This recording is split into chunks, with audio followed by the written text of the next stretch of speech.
다음에 아버지가 기도를 하셨어요. 어떻게 기도하셨죠? 우리가 우리에게 죄 지은 자를 사하여 준 것 같이 우리 죄를 사하여 주옵시고. 여러분, 이 말이 무슨 뜻인가 생각해 보셨어요? 주기도문에 우리가 우리에게 죄 지은 자를 사하여 준 것 같이 우리 죄를 사하여 주옵시고. 하나님이 굉장히 조건적이시잖아요. 너가 죄 지은 자를 사하여 준 그대로 네 죄를 사하여 줄 거야 라는 말이신 것 같잖아요. 아버지가 그런 말씀을 하시겠습니까? 1차적으로 이 말은 분명히 의를 나타내는 게 맞아요. 공의. 각자에게 합당한 것을 부여하는 것이에요. 이 말씀에 해당되는 게 시편 140편 17절이라고 그랬죠. 여호와께서는 그래서 그 모든 행위에 의로우시며, 여기 의가 바로 뭐냐면 죄에 대한 죄사함에 대한 죄사함이야. 용서에 대한 용서. 그게 바로 의예요. 의로우시며 그 모든 일에 은혜로우시다. 그 의로우심이 바로 은혜에서 비롯된다라고 하는 거예요.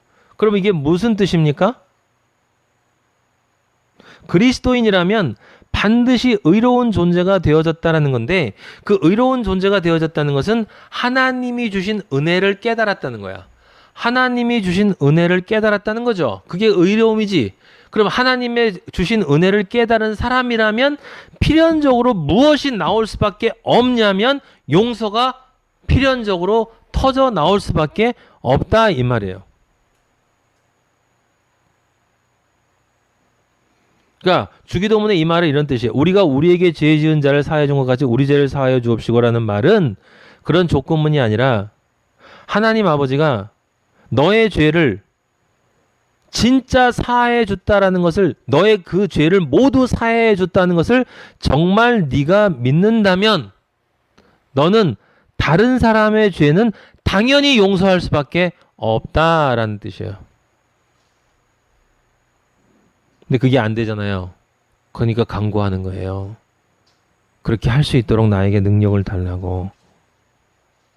무슨 기도겠습니까? 아버지, 제가 은혜를 받았는데요. 당신이 나를 용서해 주신 것을 잊고 다른 사람을 용서하지 않는 그런 어리석음을 범하지 않게 해주세요.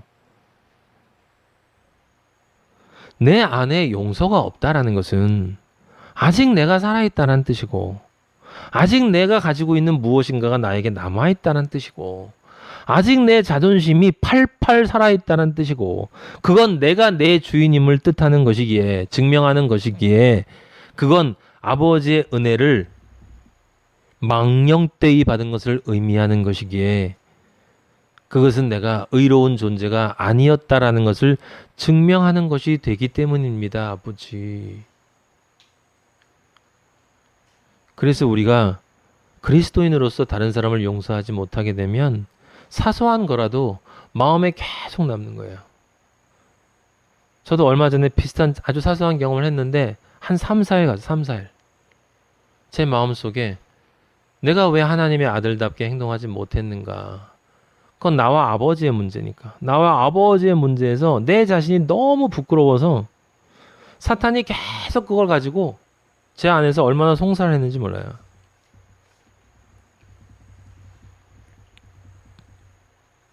마태복음 18장 찾아보세요.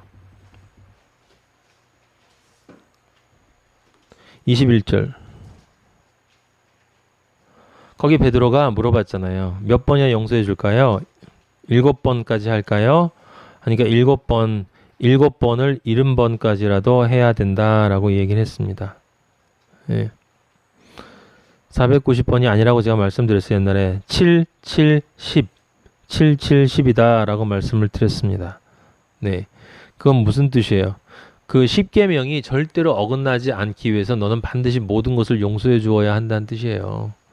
네, 다른 뜻이 아니에요. 네가 용서해 주지 않으면, 여러분, 아버지가 우리 마하나임에게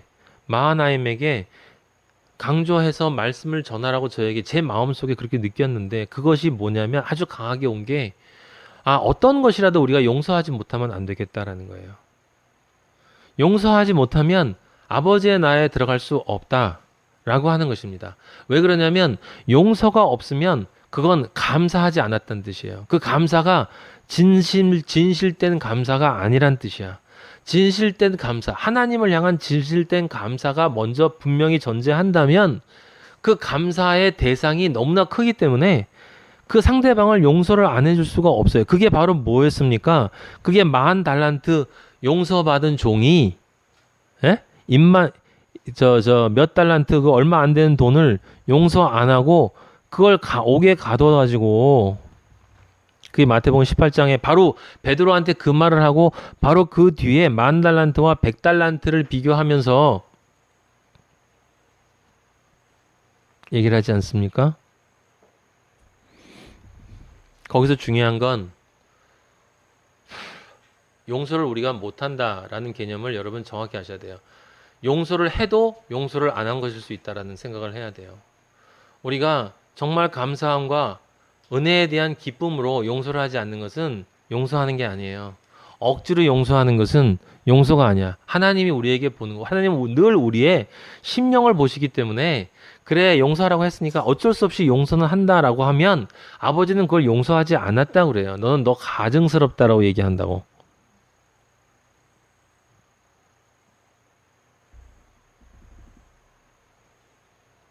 아버지가 우리에게 말씀하신 거는 간단하게 정의한 겁니다. 네가 하는 용서가 네가 생각하는 정의보다 더 정의롭다. 용서가 정의보다 정의롭다.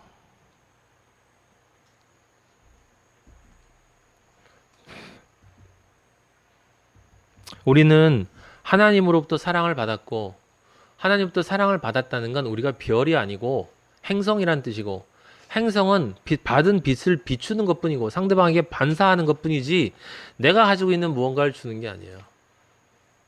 내가 용서를 받았으면 그 용서를 반사해야 되는 거지 내 스스로 내가 무슨 용서를 하는 건 아니에요. 그러니까 하나님 아버지로부터 용서를 받아서 그 용서를 전달해 주는 거라고 생각을 해야지 내 안에 용서가 왔기 때문에 그래 그건 내가 받았고 이제 내가 내 스스로 용서를 한다 웃기고 있지 마요. 내가 뭔데 용서를 해? 이 쇳덩어리가. 우리는 용서를 전달하는 거야. 그래서 우리가 용서를 하고도 잘났다라고 얘기를 할 수가 없는 거야. 마지막이 아니에요. 5번째로 우리를 시험에 들지 말게 하옵시며 그게 18절에 나와 있는 말씀입니다. 그 145편 18절. 시험에 들지 말게 하옵시며 라고 하는 것은 뭐냐면 아버지한테 지금 18절 여호와께서는 자기에게 강구하는 모든 자 진실되게 강구하는 모든 자에 갖다 이 강구하는 내용이 시험에 들지 말게 해 주십시오라는 내용이 돼야 된다는 뜻이에요. 근데 시험에 들지 않는다라고 하는 말, 그 강구, 시험에 들지 않기 위한 강구가 뭐가 되냐면 아버지가 저한테 주신 마음은 세 가지인데 세 가지. 첫째는 시험에 들지 않게 기도하라는 말은 실족하지 않도록 기도하라는 뜻이에요. 실족하지 않도록 기도해라. 그럼 실족한 사례는 누구냐? 실족한 사례는 요한복음 14장 23절에 예수께서 대답하여 이르시되 사람이 나를 사랑하면 내 말을 지키리니 내 아버지께서 그를 사랑하실 것이요 우리가 그에 가서 거처를 그와 함께 하리라. 그러니까 사랑하면 그냥 사랑한다는 말로 끝나면 안 되고 반드시 그리스도의 말을 지켜야 되는데 그 지키는 것 안에 제일 첫 번째 나오는 게 뭐냐면 그게 바로 강구의 내용인데 내가 지켜야 돼요. 근데 안 되잖아. 그러니까 하나님 아버지한테 성령 아버지에게 도와달라고 해야 돼. 그 도와달라는 첫 번째 내용이 뭐냐면 실족하지 않게 해주세요. 그럼 실족하지 않는 것은 여기서 지금 어디서 나오는 거냐면 바로 말로부터 나오는 거예요. 말. 그럼 이 말로부터 나왔던 실족이 누구에게서 사례가 나옵니까? 바로 세례 요한이에요. 세례 요한. 세례 요한이 마태복음 11장 2절에서 6절 사이에 보면 옥에서 제자들을 보내서 의심스럽기 때문에 당신이 정말 메시아입니까? 예수님이 말씀하셨어요. 있는 사실을 그대로 맹인이 보면 못 걷는 사람이 걸으면 나병 환자 이것이 무슨 뜻인지 여러분 알죠? 우리 이미 공부해서 이제 알아. 맹인이라는 게 진짜 의미가 뭐라는 걸 못 보는 게 아니라 자신이 본다고 착각하는 인간들 그 맹인으로부터 시작해서 이런 사람이 전파된다. 네가 이걸 깨달으면 내가 메시아라는 걸 알 것이다. 그리고 11장 6절에 이렇게 썼어요. 누구든지 나로 말미암아 실족하지 아니하는 자는 복이 있도다. 여기 세례 요한의 실족의 핵심은 뭐냐면 여러분 세례 요한의 실족의 핵심은 뭐냐면 세례 요한이 어느 순간에 메시아라면 메시아는 이런 존재일 것이다 라고 자기 스스로 생각한 거예요. 자기 스스로 메시아를 생각한 것을 실제 메시아에게 대입을 하니까 실제 메시아와 자기 생각 속의 메시아의 갭이 생긴 거예요. 그럼 실족한다는 건 무슨 뜻입니까? 내가 성경 안에 있는 하나님을, 성경을 내 생각대로 해석을 하는 것이 실족하는 거예요. 세례 요한처럼 훌륭한 이 땅에서 가장 큰 자인 사람도 아직 천국으로 온전하게 그리스도인 하나님의 아들이 되지 못했기 때문에 실족할 수 있다면 우리들은 얼마나 자주, 저는 얼마나 자주 실족하겠는가. 그래서 우리는 늘 성령 아버지께 간구해야 돼요. 아버지, 성경을 아버지가 원하는 방식으로 제발 보게 해주세요. 그리고 믿음을 제가 믿는다 생각하지 않고 아버지가 원하는 믿음으로 제가 믿을 수 있도록 해주세요 라고 하는 것이고, 자, 둘째, 이 간구, 시험에 들지 않게 한다 할 때 언제 시험에 드느냐? 그 언제 시험에 드냐면, 그래서 어떤 간구를 해야 되냐면 마냥 기다려야 될 때, 히브리서 10장 36절, 히브리 10장 36절,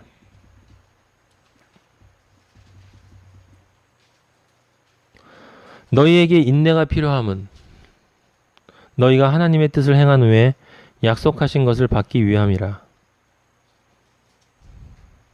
여러분에게 지금 인내가 필요해요. 말씀이 아직 안 끝났어. 더워도 땀이 나도 하나님의 말씀을 들을 때는 인내해야 돼요. 지금 예수님을 만나고 있는 것이기 때문에. 너희에게 인내가 필요함은 너희가 하나님의 뜻을 행한 후에 약속하신 것을 받기 위함. 이게 뒤집어서 말하면 무슨 뜻이냐면, 인내가 없으면 하나님의 뜻을 다 행해도 약속하신 것을 받지 못할 수 있다는 뜻이야.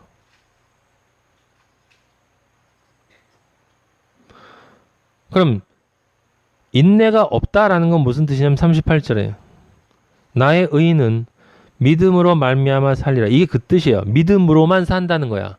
그죠? 여기 지금 로마서 1장 11절에 있는 말을 제가 두 가지 의미가 있다 할 때 후자의 의미가 정확하게 지금 10장 38절에 나와 있잖아요. 지금 믿음으로만 구원받는다는 게 아니라 믿음으로 그 다음에 어떻게 된다고? 살아내야 되는 거야.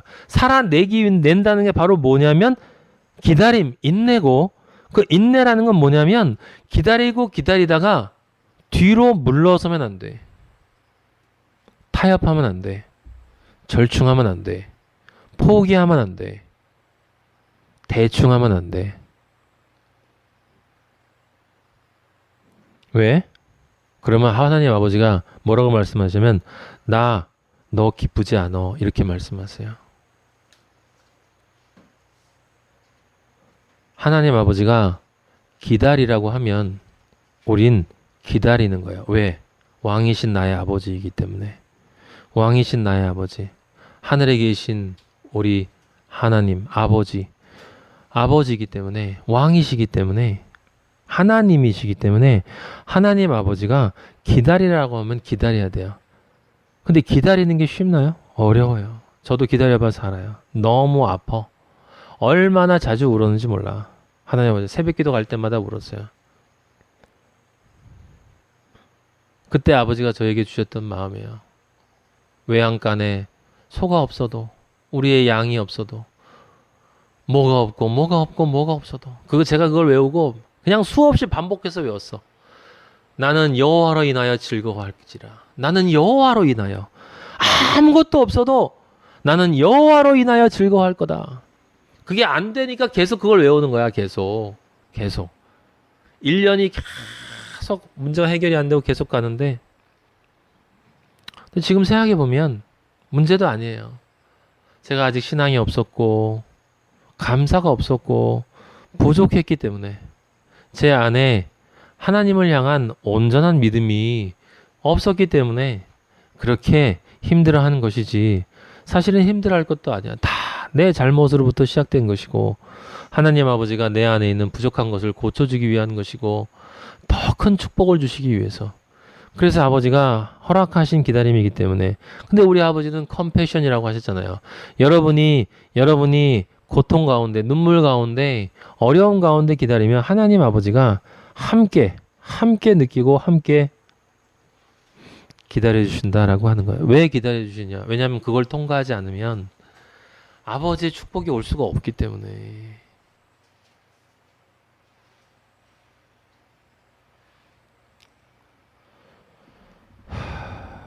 그래서 대충 타협하면 안 되는 거예요. 아버지가 기뻐하지 않아요. 세 번째, 마지막으로 강구의 본질. 시험에 들 때가 언제냐면 우리가 핍박받을 때란 말이에요. 예? 그래서 예수 그리스도가 정말 우리가 이 기다림을 통과하면, 기다림의 믿음을 통과하면, 그 다음에는 마태복음 5장 10절에 얘기하는 것처럼 의를 위하여 핍박을 받는 자가 될 수 있고, 그 자가 복이 있다. 너희가 복이 있다. 나로 말미암아서 그 일을 당하면 하늘에서 너희의 상이 크다. 하나님 아버지가 주시는 상이 크다 그러면 얼마나 크겠어요? 상상을 할 수 없는 거야. 저는 너무너무 기대돼요. 제가 옛날에 말씀드렸지만 이 세상 인간들은 비교 욕망, 선악과가 있기 때문에 남보다 더 큰 상을 원해. 우리는 그런 상을 원하는 게 아니야. 남보다 더 큰 상을 원하는 게 아니라 하나님 아버지가 그냥 나에게 약속하신 그 상. 사실은 아버지 옆에 있게만 해줘도 좋은데, 구원만 해줘도 좋은데, 지옥에 보내지 않는 것만도 좋은데, 지옥에 보내지 않는 것을 넘어서서 나를 건네가지고 나를 영화롭고 존귀한 존재로 바꾸신 다음에 하나님의 아들로 만드셔서 영원히 나랑 거하게 해주신다니, 그거보다 더 큰 상이 어디 있어요? 그러니까 아무리 생각해봐도 그리스도인들에겐 같은 상이 주어질 수밖에 없는 거예요. 어떤 사람은 하나님한테 좀 더 가까이 있을 수 있는 것이 더 큰 상이다라고 얘기하는데, 우리 하나님 나라가 무슨 공간적인 자리입니까? 더 가까이 있다라는 게 뭐예요? 조금 떨어져 있으면 하나님과 내 마음이 서로 떨어져 있습니까? 그건 성경을 전혀 이해하지 못하는 거예요. 예.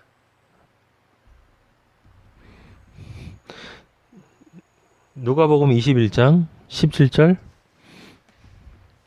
또 너희가 내 이름으로 말미암아 모든 사람에게 미움을 받을 것이나. 그게 나와 있잖아요, 여러분. 우리는 미움을 받아야 돼요. 그게 정상이라니까. 고난을 받아야 정상이라니까. 그리스도인으로서 우리의 믿음 때문에 어떤 고난을 받아야 돼요. 근데 그 믿음은, 그 고난은 정말 믿음 때문에 오는 것이어야 해. 예? 18절. 근데 우리 아버지가 약속해 주셨단 말이에요. 뭐라고 약속해 주셨어요? 너의 머리털 하나도 상하지 않는다. 그래서 그 밑에 19절에 보면 또 그 말이 나와요. 너희의 인내로 너희 영혼을 얻으리라. 그죠?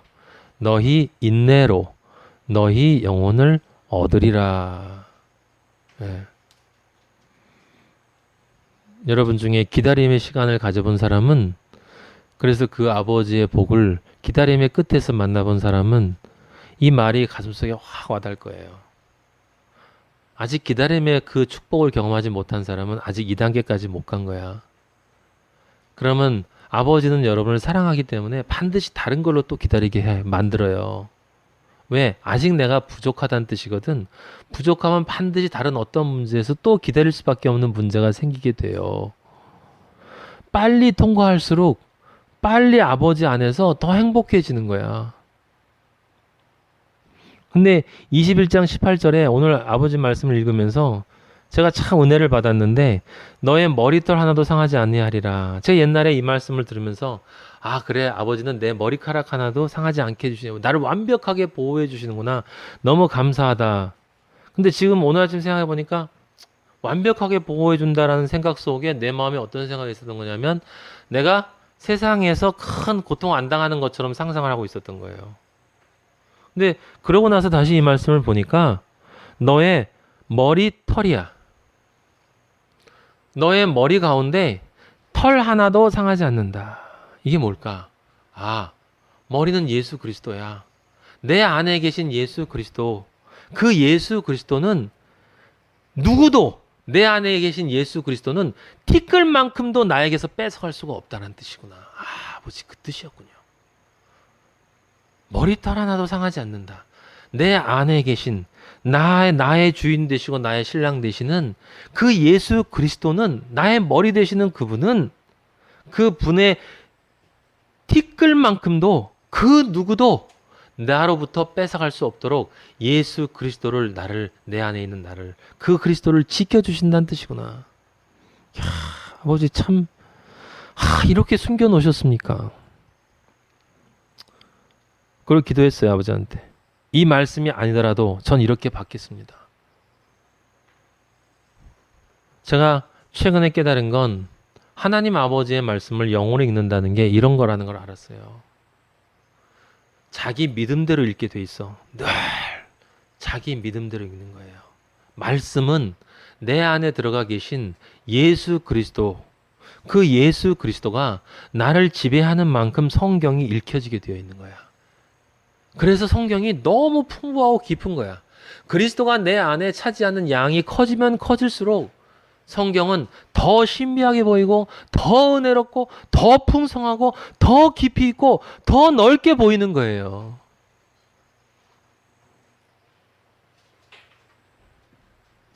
그래서 멈추면 안 되는 거야. 잡스가 얘기했던 것처럼 자전거를 타고 가다 멈추면 쓰러지잖아. 계속 밟아. 그건 돈 벌 때 한 얘기가 아니라 말씀을 읽을 때 해야 되는 얘기예요. 비행기가 떨어지지 않게 해서 계속 날아가야만 떨어지는 건, 뒤로 뭔가를 끊임없이 내뿜어야 되는 건, 내 안에 예수 그리스도의 말씀을 향한 그 영의 열정이 나로부터 계속 끊임없이 분출돼 나오지 않으면 떨어져. 그 목적지에 도착하기 전까지는 하나님 아버지, 모든 사람, 이 세상에 있는 모든 사람들은 이카루스처럼 태양에 도달하지 못하고 떨어지지만, 그리스도인은 우리가 태양이기 때문에 그 태양에 도달해. 거기 올라가도 우리는 안 뜨거워. 안 뜨거워. 안 뜨거워. 절대 안 뜨거워. 우리만 안 뜨거워.